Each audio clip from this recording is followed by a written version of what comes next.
My facial hair looks like I work in sex trafficking. That's what Emma said right now. I'll tell you what happened. I went to go trim my beard. This morning, I had just come back from the road. My beard was a mess. It was all over the place. I had the scragglies sticking out of everywhere, and I went for it. And I forgot to put the guard on. That's what I did. I forgot to put the guard on. I look like a lot of things. None of them good.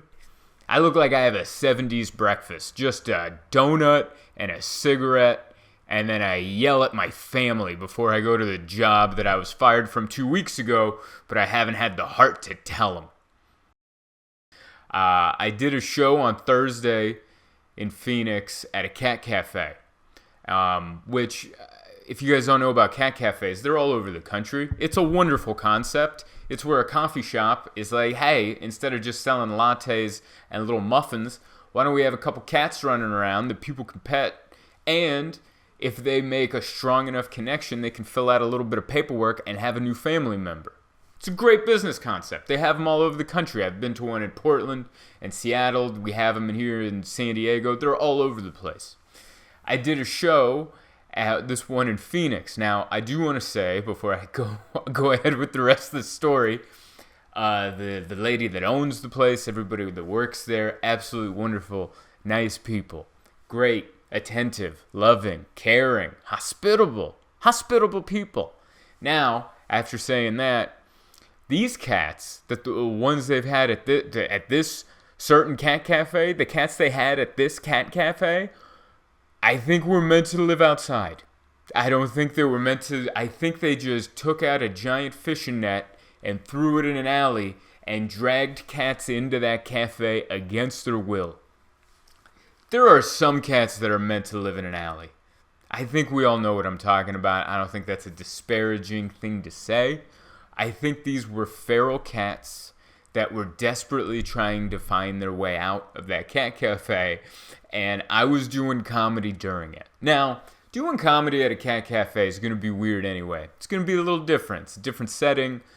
We can have fun with it. It's going to be all right. Now, what made it worse is that there was just, during the show, there's people being attacked by cats. There's hissing. There's clawing. A prison riot broke out in the middle of my set, where like 3 cats just circled each other and then went at it right to my right, and then 4 women in cardigans just had to just blew out of the corners of the room like they were prison guards, and they're like, Misty, no! And then they're just trying to like break up a prison fight. This was not a cat cafe, all right?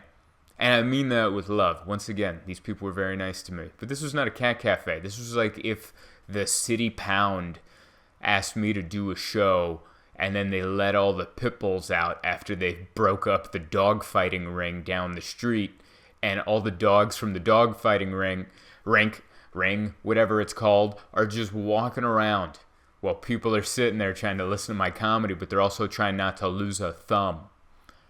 It was an experience. This is the only cat cafe I've been to where when you walk in, there's warnings. They're like, hey, before you go in there, if you see a cat with a pink collar, don't touch that cat. Our insurance won't cover you. Our insurance will not cover what that cat will do to you if you touch a cat with a pink collar. Purple collars, don't even make eye contact, buddy. You make eye contact with a purple-collared cat, you are leaving in a body bag. Do you understand me? Now, what flavored latte would you like? That's what that cat cafe was like. It was the people behind it were wonderful. They were great people. Nice, loving, attentive. They clearly love animals. Those cats need to be outside. I'm not saying they need to be put down. I'm just saying they need to be outside. They need to be in the alley, fighting other alley cats, mingling with the homeless. Every once in a while, someone feeding them, but then staying away. That's what those cats need to be. They don't need to be out there. They don't need to be indoors. They're locked in. You know, I felt like Metallica playing a set at San Quentin, like they did in the some kind of monster documentary. Except those prisoners wanted to hear some Metallica. These cats did not want to hear people talking. In fact, the only time, I think there was like 4 or 5 comics, the only time the cats were calm during any of the comedian sets was the guy that went on before me played a guitar. He played funny songs. And he was just playing guitar, and the cats dug that.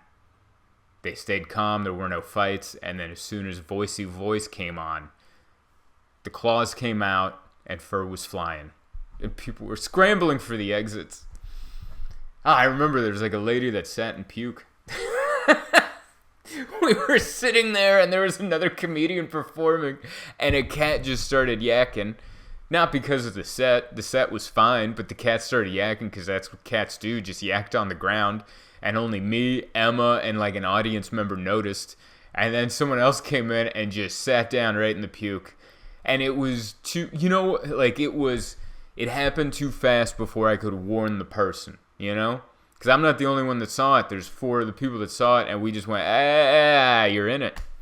Because there's also a quiet setting. There's someone doing comedy. There's like 8 fights breaking out. You don't want to add to the symphony of noise in that room. So you just don't have enough time to warn this poor person that you're about to sit in a hairball. But boy, did she. I don't think she noticed. It's all the best. We got a giggle out of it, and she had moist pants.